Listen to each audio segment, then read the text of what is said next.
buenas tardes a todos al canal de Plural 21 en Twitch. Perfecto.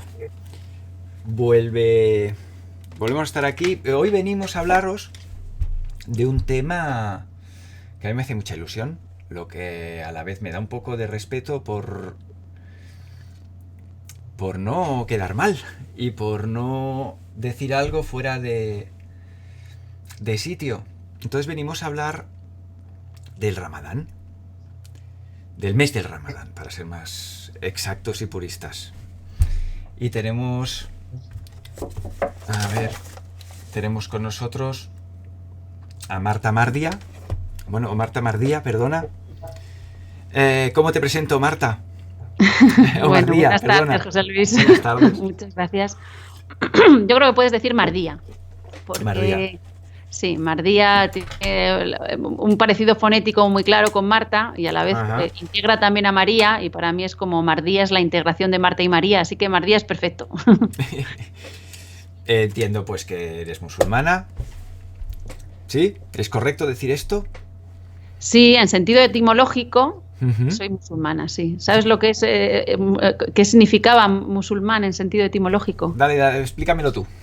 El musulmán es el que se entrega pacíficamente y voluntariamente, el que se entrega y armónicamente se armoniza con lo real, es decir, es una entrega a lo real. En ese sentido, por lo menos intento ser musulmana. Explícame, ¿qué quiere decir entregarse a lo real? Pues entregarse a lo real es ir colocando todos los elementos que te componen, cada uno en su sitio, de tal manera que en el centro quede aquello que no tiene nombre. En el centro quede aquel vacío que todo lo llena, o eso que está más allá de todo lo que podamos concebir, pero que a la vez es la condición de toda apertura y la condición de toda posibilidad de vida y la condición de que todo se produzca, ¿no?, en la realidad. Espera, que ahora ya se me iba la mente para otro lado. Vamos a centrar un poquito y luego, si nos sobra tiempo, claro, hay que decir a la gente que nos está viendo que Mardía, a su familia, en un ratito terminan el día el momento de ayuno. Así Entonces, tampoco nos extenderemos demasiado porque ellos no han comido todo el día. Es el mejor momento del día para nosotros. Entonces, para mí fue muy curioso empezar a encontrar gente que hacía el ayuno del Ramadán. Incluso he conocido gente que no se autoclasifican como musulmanes, pero sin embargo han cogido la costumbre de seguir el mes del Ramadán. Sí, así es. Yo también lo he visto, que hay gente que no es practicante a otro nivel o que se considera un poco alejada de la práctica de la religión y sin embargo el Ramadán lo hacen, ¿no? Porque en cualquier caso es muy fácil sentir una bendición con el ayuno. Por eso casi todas las tradiciones lo prescriben de alguna manera. En el cristianismo lo hemos perdido un poco, pero el cristianismo también se ayunaba en las fechas importantes, ¿no?, y en las fechas señaladas. Entonces el ayuno es un proceso purificador brutal. Yo lo veo porque mis hijos, los 3 mayores, lo quieren hacer. Wow. Claro, para ellos es una fiesta, cada noche es una fiesta en casa, cenar todos juntos, entonces se empeñan en hacerlo y ellos mismos notan que hay una bendición detrás, ¿no? El mero esfuerzo, el mero dejar a un lado las apetencias del momento para entregarte a otra cosa que significa como cierta austeridad o cierto ascetismo, eso ya implica una purificación del alma muy fuerte. ¿Y del cuerpo? Y del cuerpo, y el cuerpo entonces, se sana a muchos niveles. Entiendo yo, claro, yo hablando con gente y sobre todo viéndoles las caras, que dicen, no, y los primeros días lo pasas mal, pero luego al pasados unos días, ¡pa!, hay un estallido de felicidad y de buen rollismo. Así es. Y es que los veo, o sea, que no es que me lo cuenten, no, es que los ves y están animados. Entonces, entiendo que la capacidad de mantener un ayuno prolongado, que bueno, tampoco es prolongado porque luego por las noches comes, pero romper eso te tiene que conectar con el espíritu vital que llevas dentro. Sí, así es. Que al final... Además, dime. No. Que mantener todo una serie de días. O sea, yo, por ejemplo, acostumbro a padecer mucho del estómago. Entonces con mi hijo en varias ocasiones hemos hablado, a ver si el año que viene nos abonamos y cuando llegue el mes del Ramadán, si no hacerlo completo, pues pasar con... He conocido varias personas que lo hacen con agua, limón y un poquito de melaza y de picantón. Entonces pasan todo el día con una botella de agua donde echan melaza, picantón y limón. Ya. Digo, al menos esa fórmula yo quisiera probarla. Y cada año se nos pasa. Pues nada, empezar a hacerlo hoy. Pues, mañana por la mañana. Claro, al menos más vale el 1% de algo que el 100% de nada, entiendo. Claro, claro. Sí, es un proceso muy purificador, ¿eh? Y eso, desde lo corporal, que sería como lo más concreto que puedes ver, que pues, se adelgaza un poco, se nota que se relajan mucho los diferentes órganos, entonces hay una sanación de los distintos órganos, porque claro, nosotros ahora desayunamos a las 5 de la mañana y no volvemos a comer nada hasta las 9:30 de la noche, más o menos, en horario de Madrid. Entonces son muchas horas sin que el aparato digestivo tenga que hacer nada, sin que, y todo, en el fondo todo, porque el cuerpo es un organismo completo, ¿no? Entonces es muy purificador en lo corporal. No coméis, desde lo corporal hasta lo espiritual, ¿La claro. bebida? ¿Beber Tampoco. se bebe? Tampoco. No. Ni comer, ni beber, ni mantener relaciones sexuales. Esto sería como lo más externo. Y luego, en la medida de lo posible, cuidar las palabras, cuidar los pensamientos y ya ir como yendo a hacer más práctica, intentar estar más conscientes, intentar estar más presentes. Y claro, se iría como desde cosas muy externas, como no comer, hasta cosas muy internas, como el ayuno de la palabra o el ayuno de los malos pensamientos. Eso sería lo más profundo, ¿no? Del Ramadán. ¿Qué se celebra? ¿O qué se evoca? ¿O qué se invoca? ¿De qué va? ¿Por qué aparece un mes donde la gente deja de comer? Claro, que se conmemora, ¿no? Sí, es muy exacto, bonito ¿no? cómo se trabaja en el sufismo y en el islam, se trabaja mucho con el tema del recuerdo.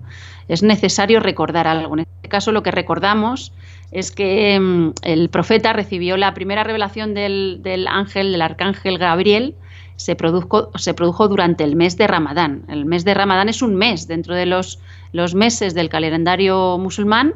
El Ramadán es uno de esos meses y entonces, como la primera revelación sucedió durante ese mes, pues a partir de entonces se conmemora esa revelación y entonces lo que hay es una predisposición mediante el ayuno, una predisposición del alma a recibir una revelación también para cada una, ¿no? Para cada uno de nosotros. Cada uno su y paquetito. así lo vivo. Yo lo vivo como un mes de revelación, de un vaciamiento, un ayuno que es en el fondo un vaciamiento de sí. ¿Para qué? Para que se pueda expresar la divinidad en nuestro corazón. Wow. Perdona la pregunta, y si hay alguien que me está viendo que sepa la respuesta. ¿Cuántos meses tenéis? 12 meses igual. Lo que pasa es que son lunares. pero son lunares. Si hay 12 lunares, faltan días por en medio. Eso es. Van restando, cada año se restan 10, 12 días más o menos. Es decir, este año ha empezado el Ramadán el 23, 24 de abril. Los días en el mundo los años en el mundo musulmán no son de 365 días. Eso es, no lo son. Son como 10 días menos. Depende un poco de la luna, de cuándo aparezca. Entonces, normalmente se van restando 10, 12 días. Si este año empezó el 23, 24 de abril, el año que viene empezará pues hacia el 13 de abril. Y el año siguiente el 3 de abril y el año siguiente, entonces se van restando, cada vez pilla antes, ¿no? Vale. De hecho, hace pocos años pilló en verano, que es cuando es más difícil de hacer porque los días son más largos y hace más calor y se pasa más sed. Seguro que habrá gente que nos esté viendo que dirá, uy, esta chica es española. Sí, madrileña. Soy madrileña. ¿Cómo llega una madrileña al Islam? Pues en mi caso había una búsqueda, desde muy pequeña, una búsqueda espiritual que no acababa de cuajar en ningún sitio, encontrar una concreción. Y la primera experiencia fuerte que tuve fue en el Camino de Santiago. He hecho 6 veces el Camino de Santiago. Ahí hubo una apertura, como una conciencia de la unidad muy fuerte, una experiencia del amor y de que todos somos uno. Y de ahí salté directamente. Alguien viajaba. Yo estaba estudiando en la universidad una asignatura de mística islámica y leí los textos de Enrique Orbán sobre Ibn Arabi. Eso me enamoró.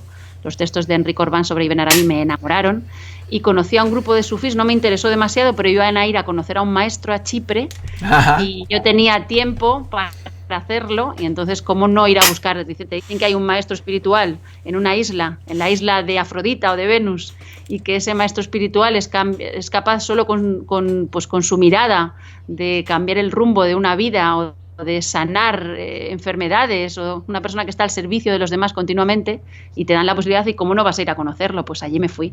Y entonces, para mí el motor no fue tanto encontrarme con una religión como encontrarme con una mirada, o encontrarme con un corazón puro. Eso lo cambió todo en mi caso. Pero yo lo viví, como yo me sentía cristiana, yo lo viví como si hubiera conocido a una especie de Jesús en el mundo actual, algo así es como lo viví. O sea, tú fuiste a verlo como cristiana. Eso es, como cristiana, y sin ningún deseo de cambiar de religión, ni de algo, ni de tener una conversión, no, nada de eso. Simplemente me encontré con alguien que era prácticamente igual a Jesús. Era como si Jesús estuviera vivo, algo así. ¿Y qué piensa una cristiana cuando ve a alguien que no es cristiano y ve esa mirada y esa pureza?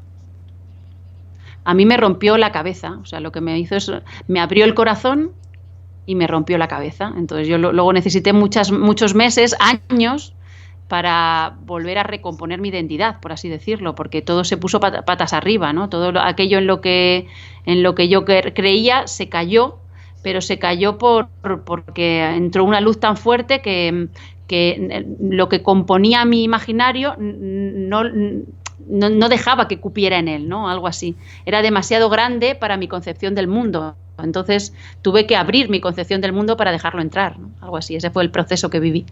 Vale, y entonces ese fue el primer shock con el Islam, diríamos, ¿no? Ese momento. Ese fue el primer encuentro, eso es. Yo tenía los mismos prejuicios sobre el Islam que puede tener cualquier occidental medio, porque mi familia pues es cristiana, española de toda la vida, y no tenía una relación con el Islam más allá de eso, ¿no? Entonces tenía incluso prejuicios, los prejuicios de cualquier occidental. Vale, explica, ¿y cómo sigue ese camino, ese progreso hacia el momento en el que estás ahora? O sea, ahí te llevas el desmoronamiento mental, ahí entras en la... ¿Cómo le llaman a esto? Bueno, es igual. Se te peta la cabeza. Disonancia cognitiva. No puede ser. Pero se abre el corazón, ¿no? Entonces, a partir de ahí empieza un proceso, claro. El proceso de formación de la identidad es siempre muy complejo en todos nosotros, ¿no? Sí. En mi caso, yo no podía rechazar lo que había recibido, porque lo que había recibido hasta mis 26 años también tenía mucha luz, sino lo que hice fue un esfuerzo de integrarlo todo, de abrirme lo suficiente como para que cupiera todo, ¿no? Ese ha sido el esfuerzo que he hecho yo durante todos estos años. Y por eso mi vocación es profundamente interreligiosa. Por eso tenemos un canal de YouTube, mi marido y yo, Psicología y Espiritualidad, en el que intentamos encontrarnos una y otra vez con gente de diferentes tradiciones, y por eso de alguna manera he podido cabalgar la paradoja y cabalgar las contradicciones y abrirme a una realidad que es capaz de acoger todas las religiones dentro de sí, ¿no? Si Dios no nos quisiera con diferentes religiones y diferentes tradiciones, no nos habría hecho así, por así decirlo. Te iba a decir, lo que igual me avanzo, eso es muy sufí. Esto que me acabas de decir. Toda la gente que conozco que ha estado en el sufismo, que todavía está, ese concepto de abrirte a otras religiones, que al final todo es lo mismo, todo esto en el sufismo está muy, muy puesto, ¿no?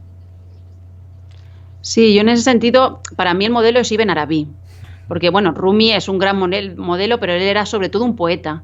Pero en sentido filosófico, recuerdo el poema ese de Ibn Arabi en que dice: mi corazón capaz de todas las formas se ha vuelto. Mi corazón capaz de todas las formas se ha vuelto. Dice, es pasto para las gacelas, es templo para monjes cristianos, es el libro de la Torá, es la cava del peregrino. Profeso la religión del amor. Y allá donde caminen no sé cómo dice, su caravana, allí iré yo, ¿no? Esto lo digo un poco apócrifamente, lo estoy rehaciendo un poco, pero básicamente el concepto es este. Eso es, esto es lo que dice Ibn Arabi, es decir, él en el siglo XIII, que es un siglo muy particular, porque es el siglo de San Francisco de Asís, es el siglo del maestro Eckhart, es el siglo de Rumi también, es el siglo en que en la península ibérica había muchas cosas y muy complejas, Averroes, y en ese siglo él es capaz de expresar algo que acoge a todas las tradiciones. Es más, él decía... Un murcianito del año 1500. Eso es, un murcianito del año 1100 y pico. 1165 creo que nació, por ahí. Bueno, finales del siglo XII y el siglo XIII vivió. Y él decía, es muy interesante porque él decía, toda creencia es siempre limitada. Una creencia nunca va a poder acoger por completo a la divinidad. Sin embargo, la divinidad utiliza tu creencia para llegar a ti. O sea, la misericordia de la divinidad es tal que aunque tu creencia sea muy limitada, utilizará esa forma para llegar a ti, ¿no? Es de una apertura brutal, Ibn Arabi. Sí, es brutal. He leído en algún sitio que Santa Teresa en tu vida jugó un papel. Sí, he dedicado un libro a eso. Explícaselo a los que nos estén viendo. Bueno, esto es muy biográfico.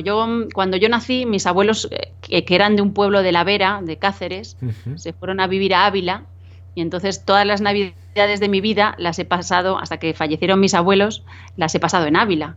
De tal manera que para mí Ávila siempre tuvo algo especial, con lo que yo estuve en contacto con Santa Teresa desde niña, porque en Ávila todo está lleno de Santa Teresa. Las yemas de Santa Teresa son unos dulces típicos, hay bares que ponen tapas de Santa Teresa, todo tiene el nombre de Santa Teresa por todos los sitios. Ella lo llena todo, ¿no? De tal manera que muchos abulenses están hartos de Santa Teresa sin conocerla, ¿no? De alguna manera se ha velado como la influencia es tal, se ha construido como una imagen externa o una estatua que ha idolatrado al personaje y el personaje se ha velado. Entonces yo desde muy pequeña tuve mucho contacto con ella y cuando era adolescente pues leí su libro de la vida, leí El Camino de Perfección, leí sus obras y me ha acompañado siempre a un nivel muy profundo. Yo he sentido como que que me guiaba, o sea, que estaba muy cerca de mí, por así decirlo, ¿no?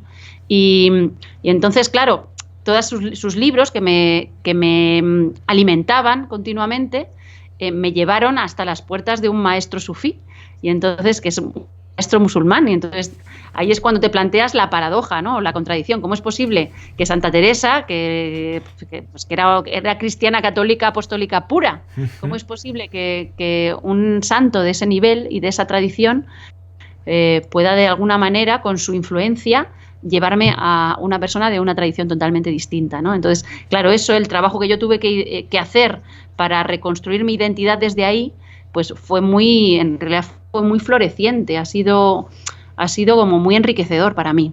También en cierto sentido conflictivo, pero a otro nivel muy enriquecedor. ¿Y a dónde te lleva exactamente?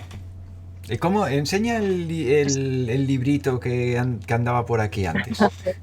Aprovecha. Mira, este es a ver, no sé si se ve. Este es el libro que se llama... Espera, para aquí. No sé. Un poquito hacia el otro lado. Ahí. No, que estoy yo encima. Sí. Ahí. ¿Cómo Santa Teresa me acompañó al sufismo? Eso es. De Mardí Herrero. ¿Cómo Santa Teresa me acompañó al sufismo? Bueno, el libro está guiado porque yo conocí en Chipre a una chica, Nur, que había sido carmelita en Chile y vivía en Barcelona, y ella y yo cantábamos en Chipre, cuando estábamos allí, el Nada te turbe de Santa Teresa, tal y como lo cantan en el monasterio de Tessé, que no sé si te suena. Sí. El Nada te turbe, bueno, y nosotros lo cantábamos una y otra vez porque las dos amábamos a Santa Teresa y amábamos a nuestro maestro chipriota. Pues en 2015, que es el año en que se celebraba el centenario de la muerte de Santa Teresa, yo fui a Barcelona porque venía nuestro maestro, ya había muerto el maestro que yo conocí, Maulana Signasim, pero su hijo había tomado como el puesto de maestro, por así decirlo, y hacía su primera visita, iba a venir a visitarnos, y yo subí a Barcelona con mi familia y allí me reencontré con esta hermana, Nur, y era Viernes Santo, subimos en procesión con el maestro, y cuando subíamos a lo alto del Parguel, ahí había una procesión cristiana en que iban cantando el Nada te turbe de Santa Teresa, ¿no? Entonces sucedió así, yo de repente tuve como una intuición muy fuerte, una revelación, ya que estamos hablando del Ramadán como mes de revelación, tuve una revelación muy fuerte de que tenía que escribir sobre eso, y me dediqué a fondo, y justo meses después me llamaron de la Universidad de la Mística de Ávila, Javier Sancho, para que fuera a participar en una mesa redonda de diferentes tradiciones en un gran congreso que habían organizado con motivo del centenario de la muerte de Teresa, ¿no? Entonces todo hizo como sentido, y lo que escribí pues tuvo también una repercusión. Luego después lo publicaron en Fragmenta y ya está, ¿no? Esta sería como lo más concreto. Y de ahí al sufismo, el último trocito que nos queda. Mira, a los santos, a los grandes santos, se los puede leer de muchas maneras. Entonces, cuando tú te enfrentas a los textos de Santa Teresa, te das cuenta, de repente es muy fácil darse cuenta de que están vivos. Ella está viva. ¿Por qué? Porque te habla directamente al corazón. Más allá de que hayan pasado un montón de siglos, de que utilice palabras diferentes, de que su prosa sea a veces un poco vulgar, más allá de todo eso, cada palabra está viva. Y entonces hay muchas cosas de las que dice ella que resonan directamente en mi corazón. Luce López Varal, que es una académica puertorriqueña, ella ha estudiado a fondo la relación de las imágenes de Santa Teresa con el sufismo. Por ejemplo, en las moradas, Santa Teresa utiliza la imagen de los 7 castillos concéntricos que uno tiene que atravesar, el alma misma en su proceso purificador tiene que ir atravesando hasta llegar al centro del castillo, que sería el encuentro con la divinidad, ¿no? Y habla de estas 7 moradas. Pues la imagen de las 7 moradas está en muchos místicos sufíes, mucho antes que en Santa Teresa, y Luce López Varal lo ha rastreado hasta el siglo IX. Ha encontrado 4 o 5 textos, por lo menos, que hablen de estos 7 castillos concéntricos en el siglo IX. Pero hay muchas más coincidencias. Por ejemplo, Teresa habla mucho de... se titula esta última gran obra suya, que se titula Las moradas. La palabra morada, en el fondo, es un concepto muy asentado en la espiritualidad musulmana, en la espiritualidad sufí, porque morada, la traducción es makam, sería el estado espiritual al que uno accede y del que uno no puede, por así decirlo, volver atrás. Habría como 2 tipos de estados en el sufismo. Uno es el hal, que es un estado pasajero, cuando viene la gracia, te da de repente una experiencia extática, una experiencia mística, pero luego después vuelves a ser quien eras, ¿no? Ese sería el hal. Y el makam es un estado al que uno va llegando paulatinamente según todo su alma y todo su mundo se va poniendo en conexión con lo divino, ¿no? Es un estado estable. Pues este término makam, en el fondo es exactamente el mismo término, aunque traducido, que utiliza Teresa al hablar de sus moradas, ¿no? Entonces hay muchas cosas que tienen mucho que ver, ¿no? con la mística de Santa Teresa, ¿no? Algo así.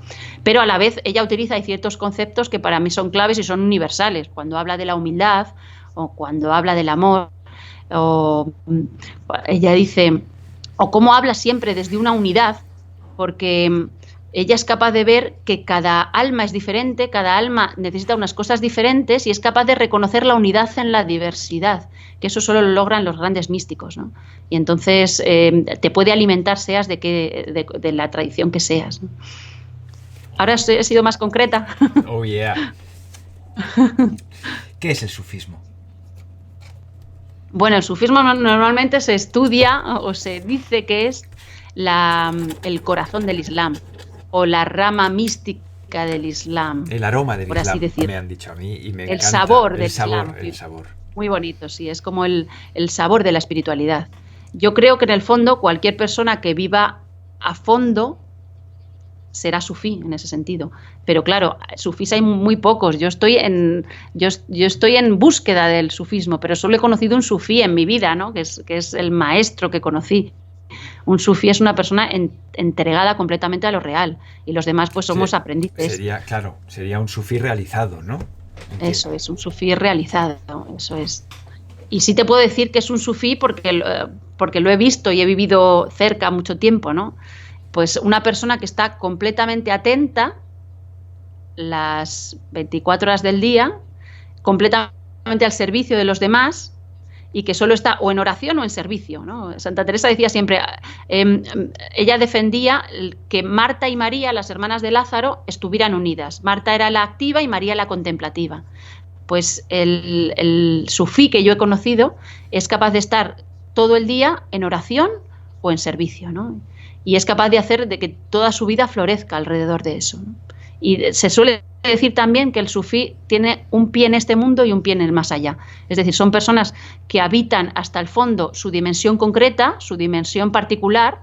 Es una persona que se casa, que tiene una familia, que tiene hijos, que tiene una casa, que tiene un trabajo, por un lado, pero por otro lado no están aquí, están siempre en el más allá. Es como vivir en este mundo sin pertenecer en él, que dicen, ¿no? Eso es. Es una visión de la espiritualidad un poco distinta pues a la que vemos muchas veces en la vida consagrada católica, ¿no? Es un poco distinta porque casi casarse es la condición para poder alcanzar algo en la vía sufí, ¿no? Ostras, esto no lo sabía. Sí. Dicen que es la mitad del camino, el matrimonio. Porque es una primera experiencia de unidad, ¿no? Claro. Tienes que enfrentarte a un otro que muchas veces es muy distinto a ti y a partir de ahí, de esa convivencia, pues pulirte lo suficiente como para que llegues a ser lo suficientemente generoso como para vivir esa pareja como unidad, ¿no? Esa pareja que es contradicción como uno. ¿En qué para quienes nos esté viendo que no tengan idea de Islam más allá de lo que le hayan contado por la tele? Sí. ¿Vale? Sí. ¿Qué diferencia? Claro, le hablas a alguien, no, mira, está el Islam y dentro del Islam, el sabor del Islam, el aroma del Islam, que sería el sufismo. Dale un poquito más de forma para aquel que esté ante este término por primera vez. Para mí es que la clave sería encontrar un maestro. Yo creo que la clave es que buscar un maestro, porque cuando das con alguien que vive de verdad, que vive sin trampa ni cartón, entonces todo se transforma y tu corazón lo comprende todo, ¿no? Entonces, para comprenderlo, no es tanto no se puede entrar en un diálogo intelectual, se puede ir a visitar, ¿no? Vivirlo, acercarse, a ver cómo vive esa gente, ¿no? Cómo vive un maestro sufí. Y entonces ahí, cuando ves que tenemos un amigo que lo llama, decía que Maulana era una central nuclear de bendiciones. Pues cuando te vas acercando y vas viendo que al lado de su casa las flores tienen colores más vivos, los jazmines huelen de manera más esplendorosa, lo buscan los gatos, lo buscan las ramas de los árboles, la gente se acerca porque solo estar cerca de él ya cambia hasta tu mirada, ¿no? O cuando empiezas a ver eso, entonces te das cuenta de qué es un sufí, ¿no? Y qué es la vía sufí. Y un maestro así pues te puede enseñar, por el ejemplo, te enseña lo que es el sufismo o el Islam vivido hasta el fondo. Con el ejemplo, muy fino ahí. Es la primera vez que un sufí me habla del ejemplo, que lo sepas. ¿Sí? Y lo considero. Es que si no da ejemplo no vale. No, ya, pero que me pongan el ejemplo como en primer orden de magnitud. Sí, es verdad. No, es que es muy interesante. El tema del ejemplo es interesante. Bueno, es que el humano aprende de otro humano. Eso es. Que es el sistema clásico de aprendizaje es ese. Así es. No se aprende de libros, ni se aprende de los demás. Claro. Sí, está claro. Yo siempre cuando me dicen, porque yo soy profesora de instituto, mi trabajo es profesora de instituto, y además soy madre de 5 hijos, y siempre me dicen, ¿y cómo se educa? ¿Cómo hay que educar? Y yo digo, siempre la clave está en que el corazón del adulto esté puesto en algo que merezca la pena, porque los niños captan perfectamente donde tienen puestos sus padres el corazón. Si el corazón de sus padres está puesto, yo qué sé, en el fútbol de los domingos o mejor el fútbol que otras cosas peores, ¿no? O en hacer daño a los demás, entonces por muy recto, por muchos libros de pedagogía que hayas leído o por muy serio que que quieras tomar el asunto, pues nada va a valer, ¿no? Porque la clave siempre está en el ejemplo.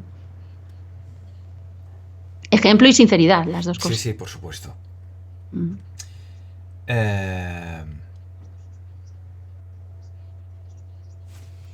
Hazme un favor, ¿podrías enseñar el libro de tu marido?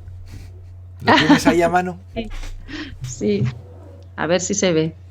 Al otro lado. Ahí, vale. ¿Cómo ser sufí y no morir en el morir en el intento? Y morir en el intento. Dale un poquito de forma, ya sé que el libro lo has escrito tú. ¿Por qué está el no ese tachado? Por el... ¿Por qué está el no tachado? Bueno, porque él es muy guasón. Entonces, él escribe un libro de sufismo, pero como es una persona con mucho sentido del humor, lo que hace es... Sí, pero normalmente el dicho popular es y no morir en el intento, ¿no? Entonces él lo tacha y entonces así provoca al lector y ahora el lector tiene que intentar descubrir por qué lo ha tachado. Y entonces la clave está en que en el sufismo se dice que para alcanzar como cierto rango espiritual uno tiene que atreverse a morir antes de morir. Esa es la clave, morir antes de morir, para no morir en realidad. Entonces, ¿a qué es a lo que se muere? Pues se tiene que morir pues a todo aquello que sea ilusorio en nuestra vida, que es prácticamente todo. Incluso morir a la posibilidad de la muerte, ¿no? Pero fundamentalmente morir a nuestro ego, a nuestras pasiones, a todo aquello que nos individualiza, que nos separa de la unidad, que nos separa del misterio, que nos separa de lo divino. Y este libro lo que trata es pues de todo el camino que él ha hecho como sufí y de sufismo, y de explicar cómo el sufismo siempre gira en torno a esta idea del morir antes de morir. Que no es exclusivo del sufismo, esta idea te la encuentras en muchos sitios. En las vías iniciáticas, en todas las tradiciones aparece esto. Así es. Si no te quedas en la corteza y entras un poco para adentro, al final esto está en todas partes. Así es. En toda tradición verdadera, por así decirlo, la clave es esta siempre, ¿no? El trabajar con el ego y el conseguir dominar al ego, ¿no? O disolver al ego. Esa sería la clave en todas las tradiciones que yo conozco mínimamente. Sí, está claro. ¿Cómo lleva un niño el Ramadán? Volviendo al tema del Ramadán. Bueno, en principio los niños no tienen que hacerlo porque son muy pequeños, tampoco los ancianos o personas que tengan problemas serios de salud. Es decir, que solo lo tiene que hacer una persona adulta y sana. Con salud, ¿vale? Pero, claro, los niños tienen muchas ganas porque lo ven hacer a los padres y ven que para los padres es un mes especial y luego después hay fiesta por la noche porque la comida, claro, como sobra mucho tiempo, más que el habitual, pues y hay hambre, pues es el mes en el que mejor se cocina y se cocinan unos platos deliciosos y todas las noches son una fiesta y hay mucha alegría. Los niños eso lo maman y entonces ya quieren hacerlo. Yo la mía, bueno, los dos pequeños tienen 2 y 1 año, estos no, pero los otros 3, que tienen 9, 7 y 5, la de 5, que es súper pequeña, todos los días se levanta, eso sí, ellos desayunan a las 9 de la mañana, pero dice, hoy voy a hacer Ramadán, mamá. Y entonces muchos días lo hace, ¿no? Yo digo, pero si eres muy pequeña, pero para ellos es tan bonito, lo viven como algo tan... Ellos notan que hay una bendición, notan que hay mucha alegría detrás y notan que además después tienen un premio, porque luego rompemos ayuno y les damos un chocolate o lo que sea.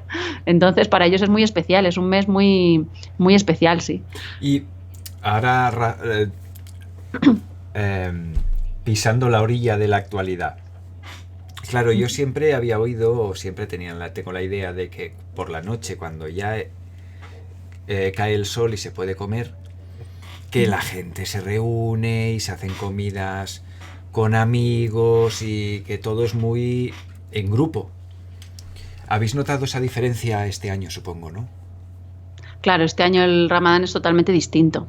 Hombre, para nosotros vivimos en España, en un pueblo, en Móstoles, y no tenemos muchos amigos musulmanes cerca, entonces no quedamos todas las noches, no es una super fiesta. Hay países musulmanes que prácticamente se paran Sí, durante el sí. día, pero nosotros en ese sentido lo vimos un poco, es un poco distinto. Pero este año, como por las circunstancias de encierro y que no podemos pues ir a visitar a amigos, a hermanos o a gente querida, pues sí está siendo pues particular. Para mí, en cierto sentido, está siendo más especial, porque no está la parte de socialización, se ha perdido mucho, pero a la vez hay una parte de intimidad, Y de hay introspección que se una... dispara. Eso es. Eso es. Y entonces, en cierto sentido, es el más especial que yo he vivido, ¿no? Porque se da esa posibilidad, es casi un retiro, se añade, al ayuno se añade el ¡Guau! retiro ¡Qué espiritual, ¿no? fuerte! Sí, sí, Entonces, sí. Claro, vaya Ramadán este año. Vaya mes del así es, Ramadán. Para ser. vaya mes de Ramadán. ¿Qué más? ¿Te parece si miramos alguna cosa en el chat? Claro, sí, sí. Míralo tú. Es que yo solo lo puedo mirar en el móvil. Si lo miro en el ordenador se descuajaringa la emisión. A ver, como... Sí, dice... Una prueba es el entrenamiento del autocontrol, y no solo respecto a la comida, también pensamientos y creencias. Mira, arriba hay un 1. Mardía representa la esencia de la espiritualidad mejor entendida, abierta, tolerante, integradora y llena de paz. Ole, ahí. Desde Chile te dicen que su visión es muy integradora. Y pregunta a alguien, ¿ni comer ni beber? Agua y taca. ¿Cómo se lleva el Ni no comer beber? ni beber. Porque yo entiendo por mi constitución y que el no comer al final en un momento dado te acostumbras antes, ¿no? Yo es que con el no beber, mira, yo cada día, y hay veces que cuando estoy aquí delante tengo 2 o 3 jarritas de agua. Es que cada persona es distinta, ¿no? Entonces ahí cada fisionomía es diferente. A mi marido, por ejemplo, lo que más le cuesta es no tomar café, porque es Anda. muy cafetero, entonces eso de levantarse por la mañana y no tener un café que le active y que le ponga en marcha el día, pues le cuesta un montón, mucho más que beber, que comer o que cualquier otra cosa. Pero en mi caso no sé, no es muy difícil lo de no comer y lo de no beber. No beber cuando es pleno verano, pues y tienes mucha actividad física o tienes un trabajo. Hay gente que yo que sé que trabaja en la construcción con trabajos muy físicos, entonces supongo que lo de no beber debe de ser Duro, duro. agotador. Claro, debe Porque ser muy esto, duro. en- si yo soy que trabajo en el campo, bueno, en el campo todavía, pero si yo trabajo haciendo edificios y en el mes tengo que ir igual. Claro, yo creo en los países musulmanes todo eso está muy relajado porque casi separan los países. Pero en países que no lo son, o sea, que no son que no tienen mayoría musulmana, pues supongo que dependerá un poco de cómo sea el jefe.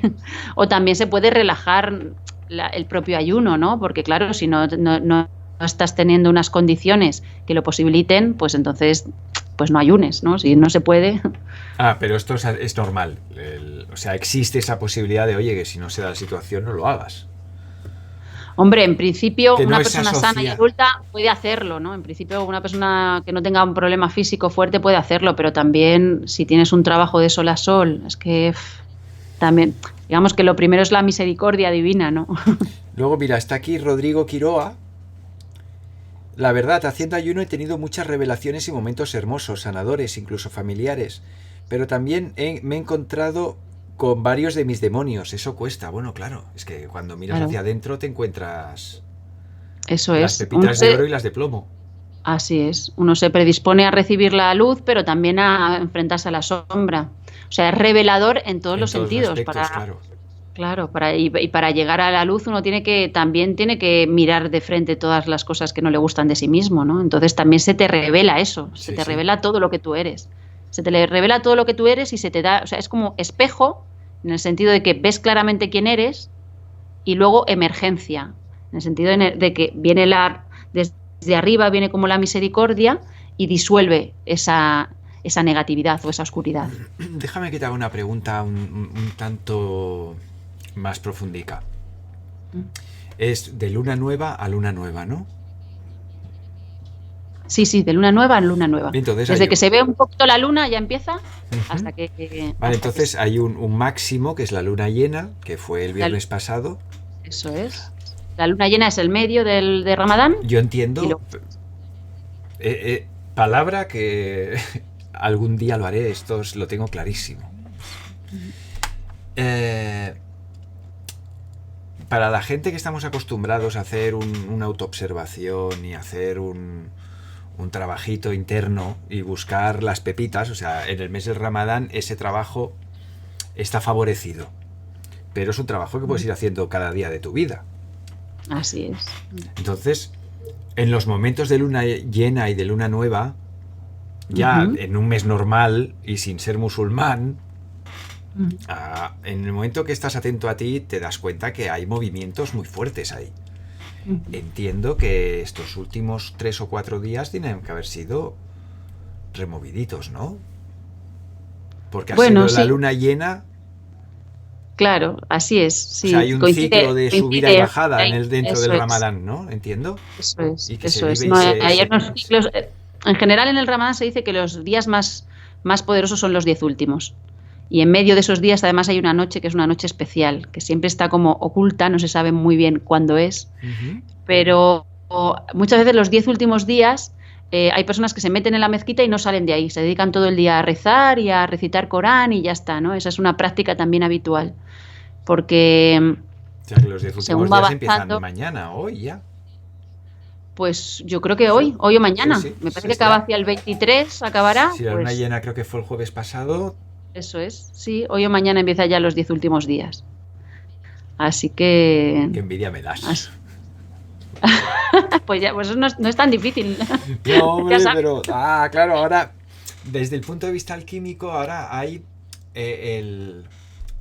ahora se pudre todo aquello que tenía que pudrirse. Y es un momento que, claro, entiendo que en ayuno encima tiene que ser... Bueno, brutal, enhorabuena, de verdad. O sea, me das envidia. Claro. Más este año se añade la circunstancia que estamos viviendo, claro, ¿no? Este que año es una circunstancia también muy, muy particular. Entonces, es mucho, todo a la vez. Y además todo en familia, ¿no? Todo en familia, todo el día los 7 juntos. Esta luna llena ha sido el sol en Tauro y la luna en Escorpio, que el Escorpio es lo que hay dentro, es la interioridad de cada uno, aquello que no se muestra. Ahí está la luna, que es desde ahí te nutres tú, y el sol en el disfrute, que está en Tauro, que es la capacidad de disfrutar de la vida, la capacidad de pasártelo bien. Encima este año, para esta última luna llena, ha contrapuesto la capacidad de disfrutar que tienes de la vida con la capacidad de nutrirte de aquello que es tabú, oculto y que no muestras. Ay, qué interesante. O sea, que también se enlaza con lo astrológico, ¿no? No, claro. Cada Ramadán tendrá su copla ahí. Sí, así es. Muy interesante esto que cuenta. Claro, ahora estoy pensando, igual cada año es así. Cada año siempre es esta luna, la de Tauro. No, claro, no. No, va cambiando. Pero este año es esta, es Tauro contra Escorpio. Ha sido esta la última luna.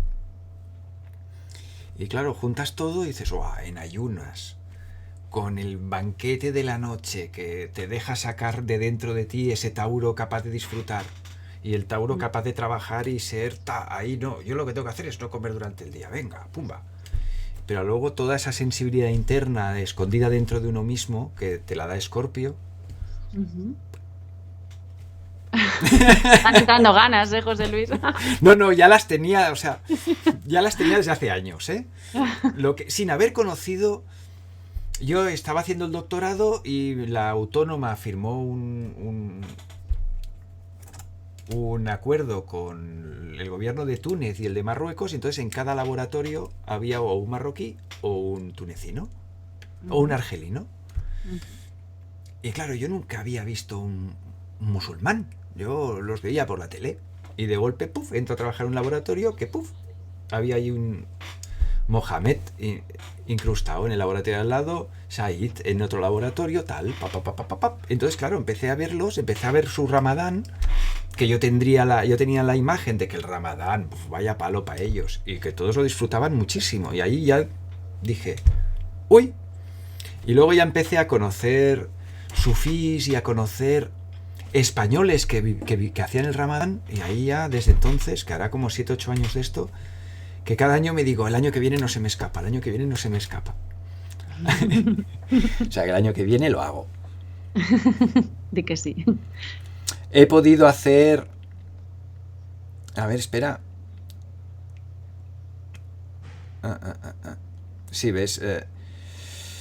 Dice, pero también me he encontrado con varios de mis demonios. Eso cuesta mucho, mucho. Y no solo respecto... claro, se nos pone a prueba en el entrenamiento del autocontrol y la paciencia. Y otro añade mucho. Y no solo respecto a la comida, también pensamientos y creencias. Claro, porque hay un ayuno también de pensamiento, hay un ayuno de más cosas. Claro, lo suyo es que pudiéramos ayunar pues de todas nuestras cualidades negativas. Se da de manera, o sea, el ayunar de comida y de bebida posibilita lo otro, porque como estás como con una energía un poco más sutil o no tienes fuerzas para estar metiéndote en muchas peleas, para estar gritando, para estar hablando mal de la gente, ¿no? Entonces, el mismo hecho de no comer muchas veces te abre la puerta de lo otro. Pero claro, el esfuerzo que tiene hay gente, como se dice, hay gente que del ayuno solo obtiene hambre, ¿no? Entonces, la clave está en que te abras a la otra dimensión, porque el no comer es una invitación a otra cosa mucho más profunda. Entonces, ese es el punto, que no te quedes solo con la sensación de que has adelgazado o que has pasado hambre. Sí, o que has cumplido con la costumbre. O que has cumplido, eso es. Sino que te abras a algo un poquito más profundo. Bueno, aquí nos recuerdan, Mardía tiene un canal de YouTube muy bueno, Psicología y Espiritualidad. Sí, visitarlo. Hay algunos que yo creo que algunos de los espectadores de hoy nos siguen en el canal. Importante explicar que para los musulmanes en Ramadán es un pilar de su creencia y por tanto obligatorio salvo excepciones previstas, es lo que hablábamos antes, ¿no? Y las excepciones son estar enfermo, ser niño, ser un anciano o luego estar en situaciones límites en lo laboral o sea, en situaciones que no te lo permiten. Es decir, no puedes morirte por hacer el Ramadán. No le gustaría a Dios que uno por hacer el esfuerzo, si está trabajando de sol a sol, agotado, se puede morir, claro, si no, no, por supuesto. Pues eso, digamos, no llevar nunca lo suficientemente al límite como para perder la vida o como para que te cueste la salud. Mira, Platonizante nos pide... Mardí, háblanos de tus libros y el canal de YouTube, por favor. Qué gracioso es. Platonizante es mi marido. Ah, vaya. No sé si invitarle a que venga y que lo cuente él. Pero ya hemos hablado, Platonizante. Sí que es verdad. Ya hemos hablado hasta de tus libros, Platonizante. Que lo sepas. ¿Qué más te gustaría añadir? Pues no sé, es que me gustaría preguntarte sobre qué hiciste el doctorado tú. ¿Qué has dicho que hiciste el doctorado? Sí, yo sobre hidroboración en antioselectivas de olefinas con derivados del ácido láctico y catecolborano. Toma, castaña. Vale, no entiendo nada. Una historia de los químicos. Una cosa muy seria. Sí, que luego... o sea, que eres químico de formación, ¿no? Qué bonito. De formación y de deformación. Lo que me deformó en parte, luego tuve que hacer toda una tarea de reestructuración mental también. Porque luego entré en contacto con la homeopatía y para un químico la homeopatía es... ¿Qué me estás contando? Y un día tomé la homeopatía por primera vez y y dije, ostras, esto como químico yo no lo puedo explicar. Y empecé a meterme hasta que me caí dentro. ¿Y cómo lo explicas ahora? Explícanoslo aquí. ¡Guau! Y yo lo explico desde un punto de vista de la magia. O sea, yo no entendía, me empecé a leer libros de homeopatía, empecé a hacer cursos de homeopatía hasta que un día me llega un libro de Giordano Bruno. Y Giordano Bruno explica magia, ¿cómo se llamaba el libro aquel? Magia, memoria... Ay, ahora no me acuerdo. Yo creo que lo he leído. Creo que lo he leído, sí. Porque... Que es de Gómez de Liaño, de hecho son trocitos. Sí, de Gómez de Liaño, sí que lo he leído, sí. Y entonces hay un momento donde Giordano Bruno explica lo que es la magia. Y cuál es la labor que hace el mago. Y yo estaba en el autobús leyéndome aquello, y cuando acabé de leer aquello dije, anda, si esto es la homeopatía pura y dura. Entonces es trabajar con opuestos. Bueno, ahora si tuviera una pizarrita te lo escribía te hacía un gráfico. Es trabajar con opuestos. Y yo entiendo que es un tema mágico, es energético, que no trabajas con lo material para nada, pero es evidente que funciona. Si lo has probado... Sí. Es evidente. Lo que pasa que un día, si quieres, hacemos un vídeo y me entrevistas tú a mí y hablo yo de homeopatía. Vale, de homeopatía, no, sí que me interesa, ¿eh? No. Pues si quieres te traigo al mago, que mi marido era mago en otra vida. Y que te hable él un rato, ¿te parece? Vale. ¿Te parece pues bien? Mira, un día voy a vuestro canal y os hablo de mi experiencia con la homeopatía alquímica. Venga, me parece muy, muy bien. Quedas invitado, Ole. ¿vale? Perfecto. Venga, voy corriendo a por él.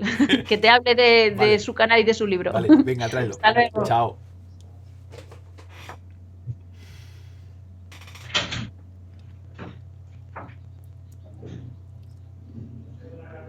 Bueno, yo, a los que nos estáis viendo, os recomiendo todos los libros de Ibn Arabi.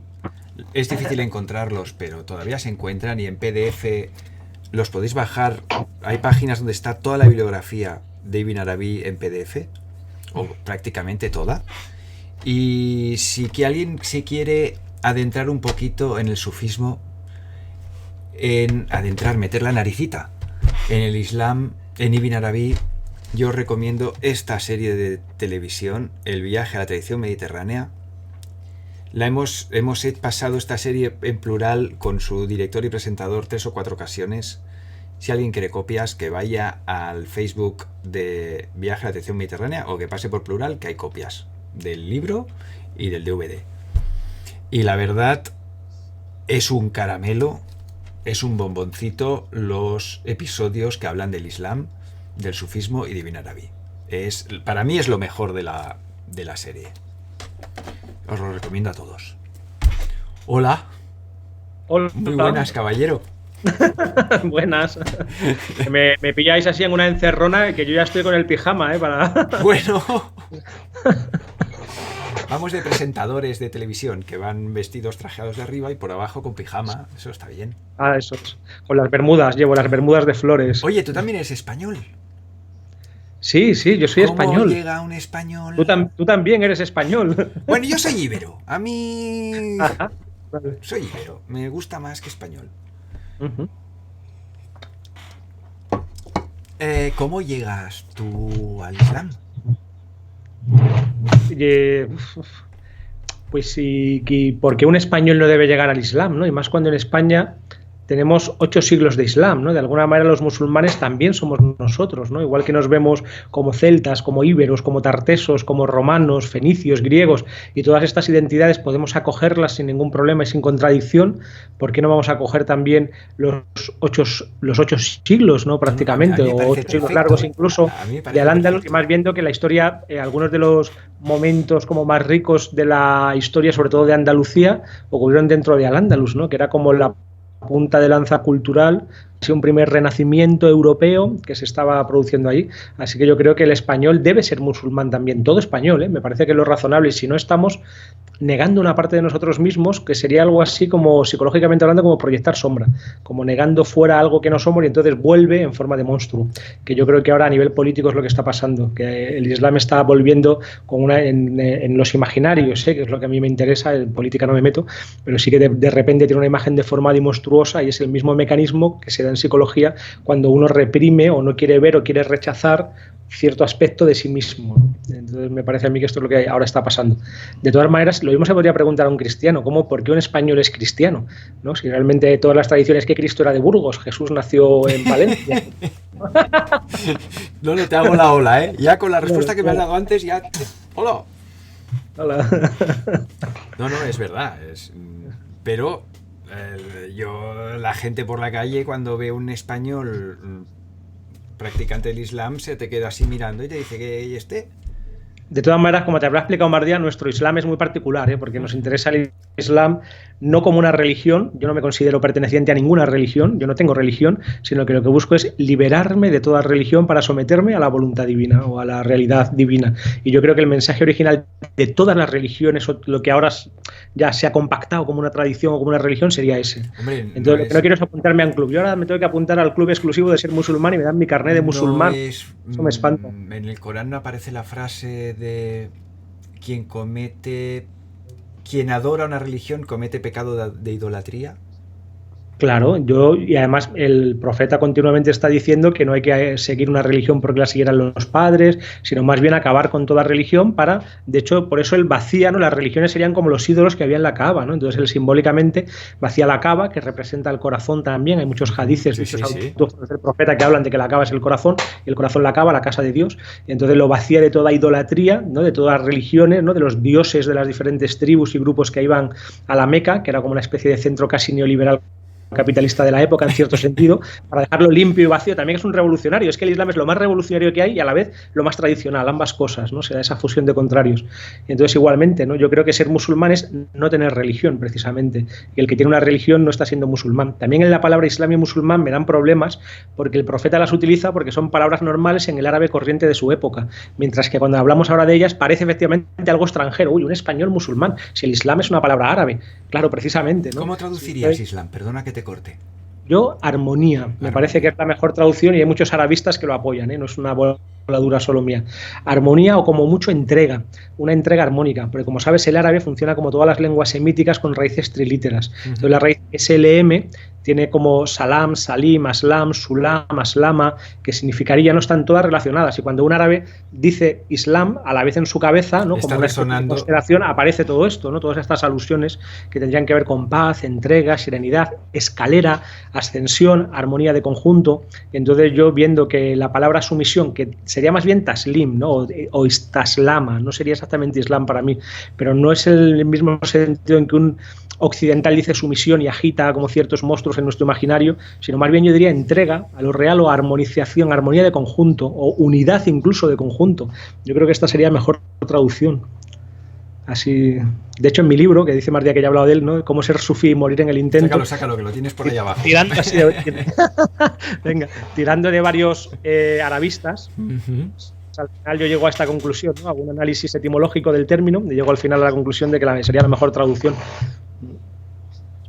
Lo que no me interesa es el Islam, o me interesa menos, o un Islam o una religión histórica en el que hay una serie de dogmas que hay que apuntarse, y entonces si no, de hecho en Facebook continuamente me quitan el carnet de musulmán o me lo dan, ¿no? Entonces cuando alguien me quiere atacar desde según qué contexto me dice, es que tú eres musulmán, y lo ve como algo negativo, y luego otros me dicen, no, es que tú no eres musulmán, y también lo ven como algo negativo, ¿no? Me atacan por los dos lados, así que no tengo ningún problema, ¿eh? Pero puedo... con decirles esto de, oye, que quien adora una religión comete pecado de idolatría. Eso. Ya está, ahí los callas a los que te machacan por ser más musulmán, oye, se lo tiras y calla. Claro. Sí, algunos se me enfada con eso, ¿eh? Cuando les digo eso se me enfada algunos, claro. Pero es muy tremenda esa frase. Yo ir a ver que un profeta te está diciendo esto. Yo creo que Jesús dijo lo mismo y que Buda dice lo mismo y que los de yo no sé manera, si Jesús en su momento lo llegó a escribir. O sea que, no, bueno, claro, no sé si es lo que escribiera, pero claro, yo no lo he visto escrito en la Biblia esto. Claro, yo creo que sí, o sea, la Biblia también está, ¿no? Cuando dicen lo de vuestro Dios es solo uno, ¿no? Dice Israel. Lo que es lo más importante del mensaje de Jesús, sí, ¿no? Creo que están hechos los apóstoles. Sí, pero ya no es tan directo, Israel, no es Dios es solo uno. Si te dicen Dios es uno, bueno, te están diciendo lo mismo, pero no de una forma directa. O sea, pero está hablando todo el tiempo de la idolatría, aparece tal cual. También habría que ver en cada lenguaje, ¿no? Porque en árabe shirk o los mushrikin, los idólatras o los que hacen, está muy claro a lo que se refiere, ¿no? Entonces también habría que ver ahí en la Biblia, pero sí, yo estoy convencido de que es lo mismo y si no, debería ser. Ahí te secundo. Para mí la clave son los medios y los fines. Si una religión se utiliza como un medio para ser mejor persona y acercarse a Dios, bienvenida. Si la religión se convierte en el fin en sí mismo, entonces estamos en el pecado mortal o estamos en la idolatría. No, lo que importa es rezar de cierta manera, o 5 veces al día, o ir a misa, o solo creer en que Dios es solo de esta manera. Tal. De hecho, Dios no cabe en la cabeza. El que crea que entiende lo que es Dios, claramente está haciendo un ídolo y se equivoca. Entonces, si ves a Dios, mátalo, ¿no? Como dicen los budistas, si ves al Buda, mátalo. Si ves a Dios, mátalo, porque está claro que eso no es la divinidad. Cualquier idea o concepto que tengamos de Dios es erróneo. De hecho, esto se lo digo a todos los ateos cuando me dicen, yo no creo en Dios. Digo, yo tampoco creo en Dios. ¿Cómo es el Dios en el que no crees? Pues un señor con barba blanca en un trono. Digo, claro, yo tampoco puedo creer eso. Pues el Dios es el principio, la causa primera. No, es que tampoco es eso Dios. Es que Dios no cabe en la cabeza. Es eso y nada, y lo contrario, y todo y nada, ¿no? Claro. Guau. Oye, que yo soy químico, tu mujer historiadora y filóloga, y tú, por situarte. Yo quiero ser nada. Eso también decía Maulana, ¿no? Nuestro maestro que habéis hablado, el sufismo es una fábrica de ceros, ¿no? Para llegar a siempre en todas las escuelas hay que tener una identidad. Yo soy, lo que sea, abogado, y así pongo ¿Cómo llegaste al Islam? Así... Yo soy filósofo y psicólogo, ¿eh? Estas serían mis credenciales, pero vamos. Vale. Yo no llego al Islam. Yo me enamoro de un camino espiritual concreto que tiene un efecto concreto a mí que resulta que está dentro de una tradición, pero entonces empiezo como a practicarla, ¿no? Entonces para mí me vale como un medio para llegar a un fin. Eso es lo que me interesa. ¿Es imprescindible para un sufí saber leer árabe? No, a nivel usuario, como el Windows. Si manejas el Windows, no sé qué te vale, no hace falta programar. Con que sepas 4 cositas, 4 conceptos básicos, tal es suficiente. ¿Sí? Mira, es que ni siquiera, porque el sufismo sería la vía del corazón. El que se acerque al corazón es sufí, me da igual que sepa árabe o no, o que sepa que es sufí o no. Es como la palabra mística. ¿Hace falta leer a Santa Teresa para ser místico? No. ¿Hace falta para llegar al corazón, al estado de Buda, hablar pali? Bueno, pero esto, ¿hay algún sufí que si te oye decir esto? Sí, alguno me... Sí. Se te tira aquí. Pero entonces no es muy sufí, porque tiene como algo que defender. Si yo tengo una identidad que defender... Bueno, es que tengo este punto dramático, Claro. No, pero seguro que los hay. Alguno que nos estará viendo a lo mejor. Que se me ha olvidado para qué te ha traído tu mujer. Bueno, explícame tú otra voz. El Ramadán. ¿Cómo vives tú este mes?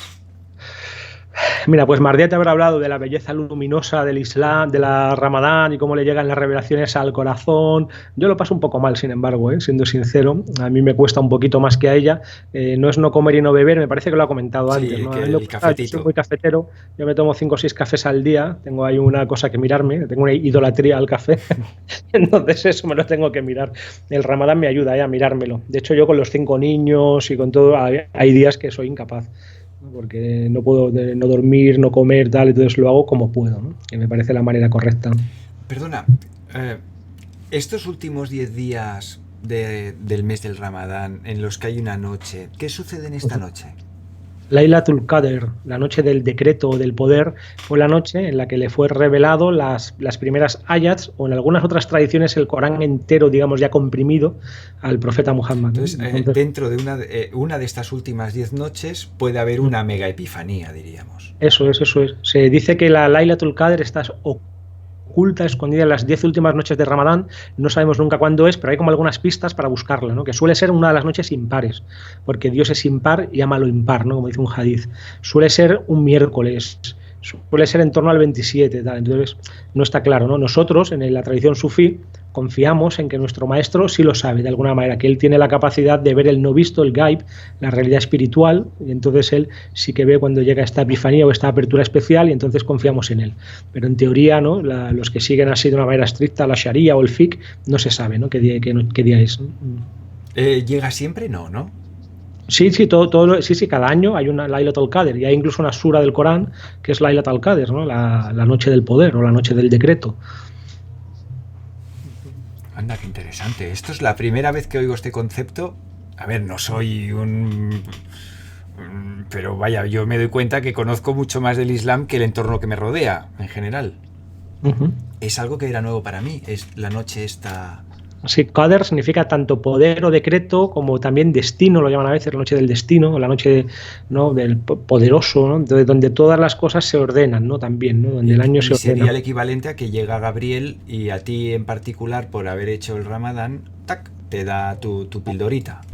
Sí, pero yo no creo que sea como un premio por haber hecho el Ramadán. No. Funcione así, pero sí, podríamos decir. No hablo de premio, es de sucede, no punto. Sí, y tú bueno, te Gabriel abres. o lo que sea. Gabriel, sí. Se dice que es una noche en que es aceptado, que hay un instante también, luego ya esto ya es para subir nota, algo ya como súper sutil, así. Que hay como un instante dentro de esa noche donde se abren completamente los cielos, o donde Dios baja al primer cielo, algo así, no recuerdo ahora, y entonces cualquier dúa es aceptada, ¿no? Entonces hay gente que pasa la noche en vela entera o las 10 últimas noches, que es una práctica que se llama itikaf, que te metes en la mezquita y pasas las 10 noches en vela, las 10 últimas noches, pidiendo continuamente para pillar ese instante o ese momento de apertura y que entonces tu dua, tu petición sea escuchada, ¿no? Y hay incluso algunas fórmulas que ahora no recuerdo, en que se pide salud y guía y entonces se repite continuamente esta fórmula, ¿no? Para que es una meditación brutal, claro, pasar 10 noches en ayuna, en vela, encerrado y recitando sin parar, claro, eso es un flipe alucinante. Claro, te debe dar un viaje de ayahuasca, vaya. Sí.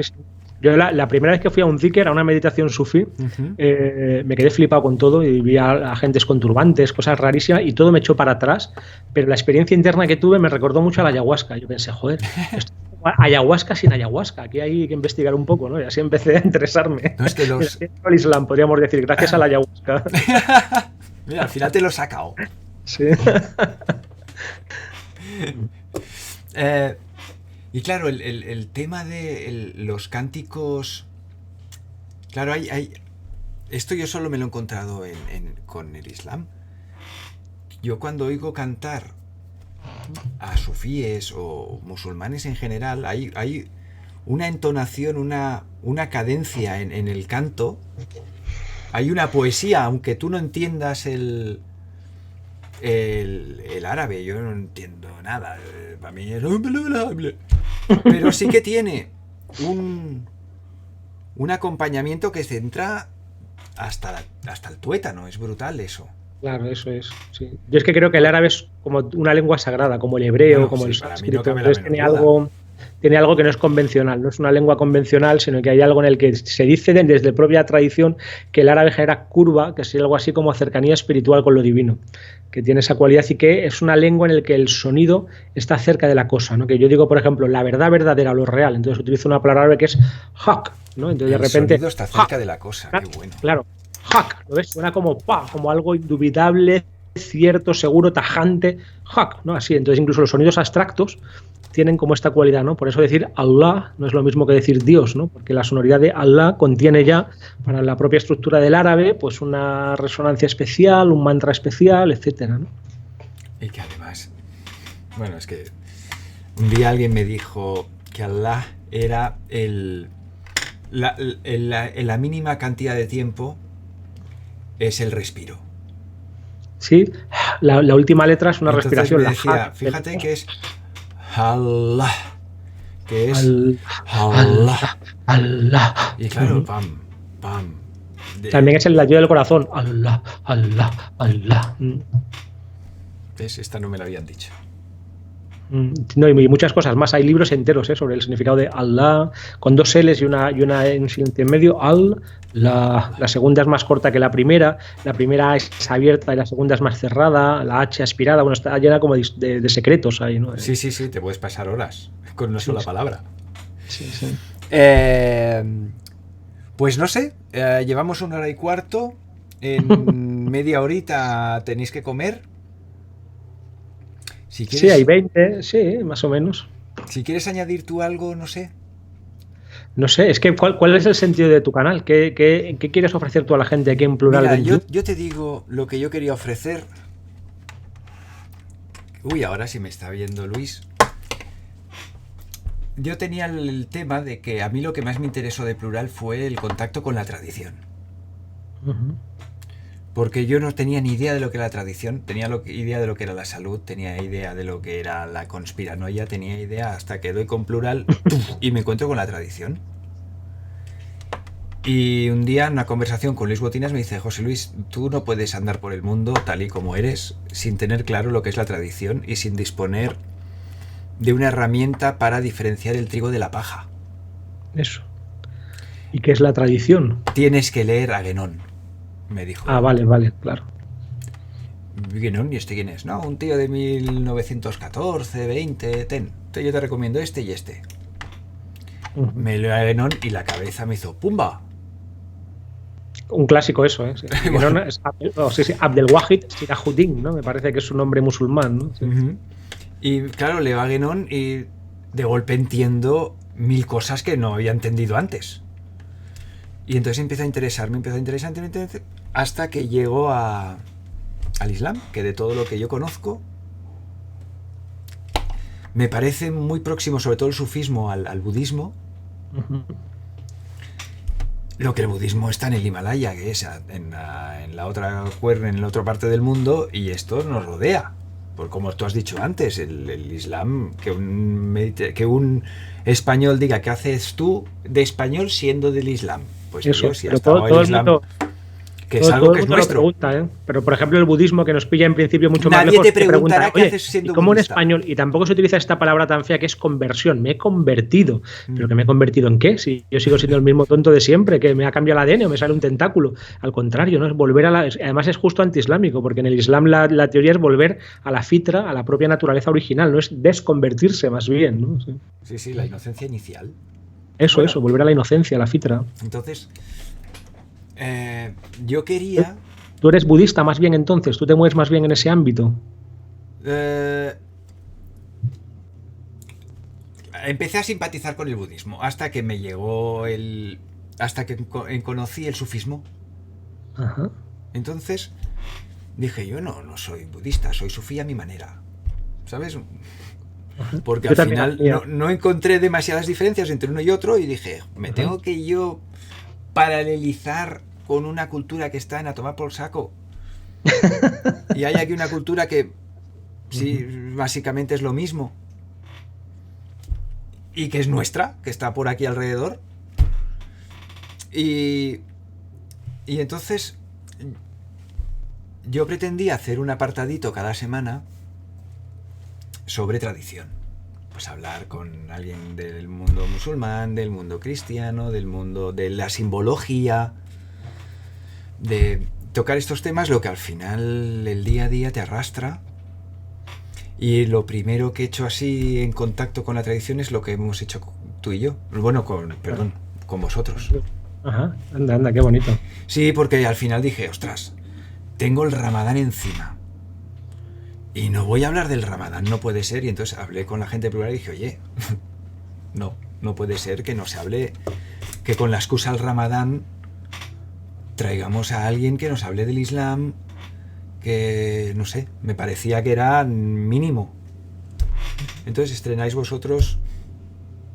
Qué bien, qué maravilla, qué honor, gracias, qué honor. De verdad. Y además, si tengo que ser sincero, creo que se ha empezado, en honestidad para conmigo, con lo que más próximo me siento. Nosotros tenemos una entrevista en nuestro canal con Dokusho Villalba en que nos ponemos a hablar y ahí nos damos cuenta, nos ha pasado con muchos de los que hemos entrevistado, que tenemos una enfermedad que hemos bautizado hipermetropía espiritual. Ajá. Que es que ya no vemos diferentes religiones o tradiciones, sino que de pronto somos uno en el corazón. Tanto nos da igual que sea Dokusho Villalba, con Pablo Dors también lo hemos entrevistado y de pronto es lo mismo, o Meloni también en el ámbito del cristianismo nos gusta mucho su visión del interreligioso, también estamos con un sacerdote, José Luis Navarro, que es benedictino, que está en Marruecos, y él hace Ramadán, él es sacerdote cristiano, pero acerca a Muhammad como profeta y hace Ramadán allí en Marruecos, una cosa preciosa, ¿no? Y de repente vemos que somos uno, ¿no? Y eso es lo que nos interesa, esa búsqueda de la unidad, y no esa tradición con T mayúscula sería, claro. Este del sacerdote, ¿cómo has dicho que se llama? Esto lo busco. Es precioso ese vídeo, y él es un encanto, y yo creo que es un sacerdote, un monje de verdad, que él está en el uno, en el Monos. ¿Cómo se llama él? Se llama José Luis Navarro. Mira. Ahora está en España, porque normalmente él vive en Marruecos, en el Atlas. Hay una película que se llama De dioses y hombres, me parece, que va de un atentado que hubo en Argelia contra unos monjes benedictinos a los que mataron, y entonces hubo dos supervivientes, y uno de ellos fundó esta comunidad, o fue a esta comunidad, que es donde está José Luis Navarro, en Marruecos, en el Atlas, en la parte de abajo, y ahí conviven, que de una manera bellísima, en convivencia con los musulmanes de la zona.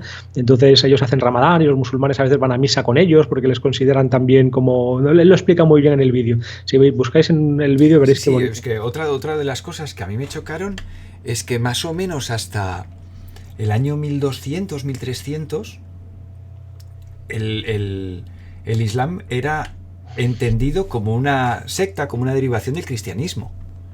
Bueno, claro, es que es muy parecido. Y que era, ¿no? Tienen a la Virgen María como mujer sagrada, están esperando la segunda venida de Jesús. Claro. ¿Dónde está la diferencia? Jesús, según el Corán, es Kalamullah, Kalam, que sería el verbo, logos. Jesús es el logos. Esto es Corán puro, no es ni siquiera ya una interpretación espiritual. Bueno, así. Para mí entender esto fue... Masías, también le llama al Masías, el Mesías. Esos son títulos que le da el Corán a Jesús, ¿no? Ruh-Ullah, el Espíritu de Dios. Ruh-Ullah también le llama, que sería el Espíritu Santo, ¿no? Estos son, o sea, que la visión es casi igual, ¿no? Habría que, lo único que no es el Hijo mismo, o no es Dios mismo, o un hijo carnal de Dios, claro. O sea, que eso yo creo que casi nadie lo entiende así realmente en el cristianismo entre teólogos serios cuando escarbas, ¿no? Que Jesús, porque luego es muy problemático si Dios tiene un hijo, puede tener un cuñado, yo qué sé, es muy problemático eso, ¿no? No, pero puedes llegar a vaciarte tanto por dentro que sí. Dios se manifiesta a través de ti puramente. Sí. Entonces ahí eres un hijo de Dios, pero puro. Bueno, para Ibn Arabi dice en algún lugar, que ahora no recuerdo, que Jesús está en cierto sentido por encima del profeta, y él lo llama Hatam al-Qudusiyya, el sello de las perfecciones a Jesús, ¿no? Porque Jesús, al nacer digamos, de virgen, ¿no? También la Virgen María es virgen en el Corán, al nacer de virgen tiene una cualidad especial que en el profeta no se da, en el profeta Muhammad. Y lo llama profeta Muhammad Hatam al-Anbiya, el sello de la profecía, porque es el último en el tiempo, ya no hay más profetas. Y Jesús Hatam al-Qudusiyya, el sello de la santidad o el sello de la perfección, así lo llama Ibn Arabi, y que dice que es su profeta de referencia o su enviado de referencia. Entonces, para mí la diferencia es mínima. Entonces, y casi me pierdo en palabras, que la Trinidad es que me da igual, ¿no? Porque realmente se puede entender de tantas maneras, ¿no? Que no voy a decir, no, pues si un musulmán cree en la Trinidad está condenado, que eso me parece discusiones que no van a ninguna parte. En la experiencia del corazón son diferentes lenguajes para hablar de algo que no se puede hablar. Todos son velos. Uno de los nombres del profeta es el velo supremo, uno de los nombres tradicionales, porque incluso el Islam y el profeta es un velo. Esto para un musulmán ortodoxo, no estoy hablando de sufismo. Todos son velos, gafas imaginarios que nos ponemos para intentar entender lo que no podemos entender. Una realidad que nos desborda por doquier y que nunca se puede acabar de encajar todas las piezas. Entonces, cada religión para mí tiene sus luces y sus sombras, y tal vez sea en el espacio interreligioso donde más podamos encontrar algo divino, como dice, por ejemplo, Javier Meloni, ¿no? Sí, al final es como un dado de 20 caras de estos de jugar a Dungeons and Dragons, que le das la vuelta y dices, mira, aquí tengo al Islam, mira, aquí tengo al otro. Y entonces es cuando empiezas a hablar que te haces la idea de cómo es el dado. Cuando empiezas a girarlo... ¿no? Claro, exacto, justo. Y lo peor serían los exclusivismos, ¿no? Decir, bueno, no, la única religión verdadera es la mía, sea lo que sea, ¿no? Para mí ese sería como el único error que hay. Como decíamos antes, tomar la religión como un fin en sí mismo y no como un medio, ¿no? Para mí el único que se equivoca es el exclusivista. Me da igual que sea musulmán, cristiano, ateo, judío, me da igual. El que piensa, no, mi visión del mundo es la única verdadera. Uf, eso ya me parece terrible. Sí, y de esto últimamente, además, en estos últimos días, lo empiezas a ver por muchos lados esto, ¿eh? Y no relativo a religiones. Lo que dice José Luis Navarro, que la mejor cura para estos exclusivismos es conocer gente de otras tradiciones. Si de repente conoces a budistas, a musulmanes, a tal, pues te das cuenta que son gente totalmente cuerda, o sea, que uno puede, o sea, que uno puede tener cualquier religión o tradición o ser ateo y ser una persona cabal, cuerda, racional e inteligente, ¿no? Claro, por supuesto. Esta imagen que se tiene un poco caricaturesca del musulmán como no sé qué, o para un musulmán un ateo es no sé cuántos y tiene como cuernos y tal, claro, eso es absurdo, ¿no? Me acuerdo una vez un amigo mío que estudió en la Escuela Oficial de Idiomas, estudió árabe, que en aquel entonces eran 6 años, acaba árabe justo el año en que acababa periodismo. Y dice, me voy al Cairo, 6 meses, y me incrusto ahí, ahora que he acabado la carrera y he acabado árabe, y así practico el tema. Y se me va con una mochilita y se me incrusta en el Cairo 6 meses. Y un día vuelve y hacemos una cena. Le digo, oye, ponle un titular a tu estancia de 6 meses. Dice, ostras, esto ahora no me jodas, no me hagas que te haga esto. Digo, bueno, señálame con qué te quedas. Dice, mira, me quedo con 2 cosas. El regateo. Cuando llevas... Si vas 15 días de turismo es una cosa, cuando llevas 6 meses hay un momento de crisis. Y yo me encontré un día en una farmacia regateando por una caja de aspirinas, teniendo yo una migraña de caballo. Lo que luego va pasando el tiempo, empiezas a entenderlo y al final te das cuenta de la justicia que hay detrás del regateo. Porque es un acuerdo en cada momento en función de tu necesidad, de la necesidad del otro, de tu capacidad, de la capacidad del otro, de tu habilidad, de la habilidad del otro. Entonces es un constante búsqueda del equilibrio entre dos sujetos. Mientras que aquí en Occidente llegas, pues esto vale tanto, ¿no? Pues tanto no, pues te jorobas y vete a otro sitio. ¿A dónde iba? A lo segundo que me cuentan. Me dice, mira, en el Cairo a los 3 días ya se dieron cuenta que yo no era un turista. Y a la semana me venían los críos de, ¿y tú qué haces aquí? ¿Tú qué haces aquí? Y yo le expliqué, mira, acabo de estudiar 6 años de árabe y quiero practicarlo. Ah, pues no te preocupes. Puf. Y dice, oye, y en 3 días me invitaban a fiestas, me invitaban a todo. Y a los primeros sitios donde fui, todo el mundo me preguntaba lo mismo. Oye, ¿y allí en España cómo os relacionáis con Dios? Yo decía, no, yo es que no creo en Dios. Entonces todo el mundo de golpe hacía, ¿cómo? Y se cortaba el ambiente y todo el mundo me miraba. Entonces ellos lo que no entendían, te hablo de hace 20 y tantos años, ellos no comprendían que yo utilizara el verbo creer para hablar de Dios. Claro. ¿Cómo que no crees? Es que es evidente, no se trata de si crees o no crees, que no lo ves.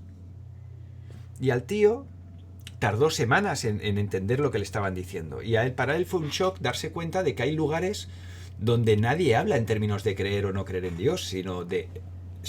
Es evidente que hay una realidad, de algún sitio saldrá esa realidad. Uh-huh. ¿Cómo te relacionas con esa realidad? Es el punto de partida, exacto. Es que son diferentes imaginarios en el lenguaje de Mardía, ¿no? De teorías del imaginario, y el ateo también tiene un imaginario. No existe un punto de partida puro y privilegiado en que yo estoy en lo real y desde ahí miro como desde encima la verdad verdadera, filosóficamente hablando. Eso no existe. Siempre partimos de un punto de partida y la gran mayoría de la humanidad, yo diría el 99,9%, ha partido de esta idea de que la idea de la divinidad es incuestionable. Pero claro, la divinidad... Incluso para un ateo. Incluso para un ateo, claro, porque al final se describe de un modo, claro, o sea, al final utiliza el mismo eje. Y que Dios me perdone, la mayoría de los ateos que conozco y también muchos creyentes tienen una idea de Dios un poco infantil e ingenua, ¿no? Casi yo también soy ateo, claro.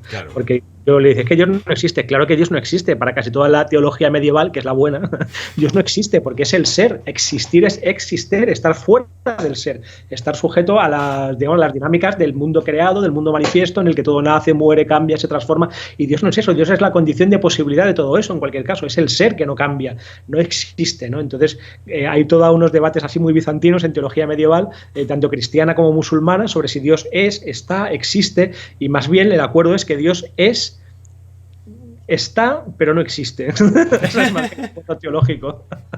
Así que los ateos llevan razón, no hay problema. También la shahada, ¿no? La ilaha illallah, empieza con una negación, no ilaha, no hay divinidades, no hay dioses, la ilaha illallah, excepto el único Dios en absoluto. Entonces, claro, un ateo lleva razón porque hace la mitad, la ilaha. Hay que empezar por ahí, rompiendo todos los ídolos. Hay que pasar por una época de sano ateísmo, yo creo, como un sarampión, luego ya te inmunizas, ¿no? Para acabar con los ídolos, cualquier idea infantil o ingenua que yo tenga de Dios, para ya llegar a una idea de lo absoluto mucho más seria. De hecho, hay algunos musulmanes españoles que traducen Allah como lo absoluto y no como Dios. Dicen, no, Dios sería ilaha, entonces sería la ilaha illallah. No hay Dios, solo hay lo absoluto. Entonces de repente, ¡pua!, es otra cosa ahora, ¿no?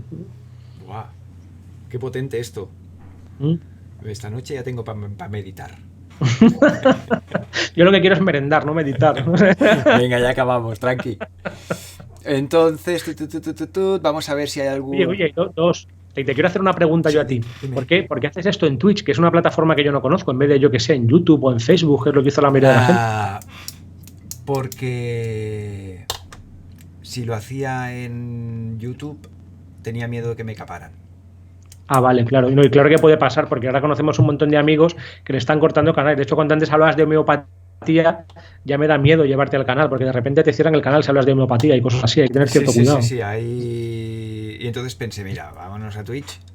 Es menos conocido, pero al final, como tampoco llega a plural todo el mundo, quien tiene que acabar en plural Eso. Le dará lo mismo si es en Twitch o en YouTube. Si quiere ir, tendrá que ir. Y al final, hola, ya está, ya acabamos. No, Hola. vengo por mi móvil. Nos has estado escuchando, yo te estaba escuchando a ti. No he podido porque he estado cambiando pañales. Sí. Y era muy fácil que nos bloquearan en YouTube y era menos fácil que nos bloquearan en Twitch. Y al final, de forma estratégica, fue, mira, oye, somos muy minoritarios, no vamos a petar la red. Quien tenga que vernos nos verá igual, hagámoslo aquí o hagámoslo allá. La mayoría de los youtubers ahora se van a Twitch, estoy viendo muchos youtubers grandes que de repente tienen ya el directo en Twitch todos los viernes, tal y cosas así. Y además Twitch tiene una ventaja que en nuestro caso tampoco, pero que para los chavales jóvenes es muy fácil, se monetiza mucho mejor que YouTube. Si consigues un volumen, entonces claro, como monetizas mejor, seguro. Claro. Pues la gente se va a donde está la pasta. Sí. Nosotros ganamos como 20 euros al mes con el trabajo de YouTube, no o sea que nada, ¿no? Es como... Pues esto, lo que claro, necesitas unos mínimos que nosotros tampoco lo tenemos, que 2 es el tema. Pero claro, yo entiendo que la gente, los youtubers están migrando porque se sienten más libres y encima monetizan mejor. Pues oye, claro. No hay tu tía. Yo estaba pensando, se podía hacer un canal de tradicionalismo, así como este, pero mientras jugamos al Fortnite. Entonces, de repente, atraerías así al público. Hay un youtuber que se llama SM Dani, que es sacerdote, que es cura y juega al Fortnite.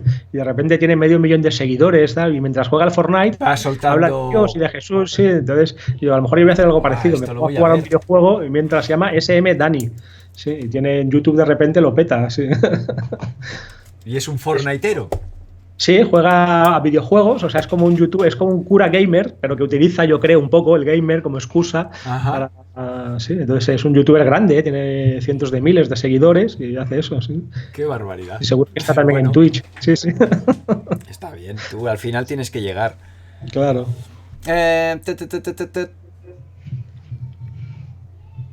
Pues ya está, no hay demasiadas preguntas. Cisterciense, ¿qué es? Es verdad, es cisterciense. Es la orden de José Luis Navarro. Sí, es amigo nuestro, hemos cenado con él a veces, viene a nuestra casa cuando viene a España, comemos juntos, pero sí es verdad, es cisterciense. Yo he dicho benedictino, pero no es lo mismo, benedictino. ¿Cisterciense no es un tipo de benedictino? O se me va a mi lado ya. Bueno, vale. Me estás preguntando sobre los ingredientes del pan de centeno, ¿sabes? Sí, porque el benedictino es el que sigue la orden de San Benito, o sea, es el que sigue la norma de San Benito, ¿no? Y el cisterciense es como uno que lo sigue de manera más radical, me parece, no estoy ahora seguro. Pero bueno, que lo mismo estoy diciendo una chorrada, ¿vale? Y a mí yo no tengo criterio en nada para responderte. Vale. Pues buena, joven. ¿Cómo te llamas? José Luis, tú Rafa, ¿no? Rafa, sí, pues encantado de conocerte, un placer, gracias. Igualmente. Qué bien. Qué pena vernos así. Sí. ¿Y dónde vives? En Cataluña, ¿no? Barcelona, sí. Barcelona. Yo pensaba que vosotros erais de Barcelona, como... Y mira, fíjate. No, estamos en Madrid. Ya me he dado cuenta por la conversación con tu mujer. Pero tal y como vi vuestro contacto, daba por sentado que erais de aquí de Barcelona. No, pero somos barcelonófilos o algo así. Mucho Barcelona. Me alegro por vosotros y me alegro por mí, por la parte que me toca. Rafa, lo dejamos aquí, son las 9:01. En 20 minutitos tenéis que estar comiendo. Ya hemos pactado esto. Vale, perfecto. Qué bien, muchas gracias. Me quedé encantado con muy buen sabor de boca. Muchas gracias, igualmente. La verdad, todo un placer. Sí, gracias. Estamos en contacto. Vale, claro que sí. Venga, para lo que quieras. Y a la gente de Plural. Adiós. Muchas gracias para los que nos habéis oído. Aquí hay mucha claca vuestra, me da la sensación, por la gente que hay en el chat. Pues lo dejamos aquí. Buenas noches. El viernes mañana estará Luis Botinas hablando sobre la situación actual, desmontando la situación actual. El viernes próximo curso con Ra de nuevo. Plural, desde mañana ya podéis ir a comprar libros. La parte librería de Plural ya está abierta. Allí podéis encontrar libros Divin Arabi, los libros de viaje a la tradición mediterránea. Divin Arabi hay poca cosa, lo que queda, porque hay poco vendido. Lo último que sé es que ya no se editan, pero alguna cosita queda. Y de Reguenón también alguna cosita queda, que yo creo que empezar con Guénon es algo que vale la pena. Rafa, buenas noches. Muchas gracias. Buenas noches. Muchas Salam aleikum. gracias a todos los que nos habéis visto y buenas noches.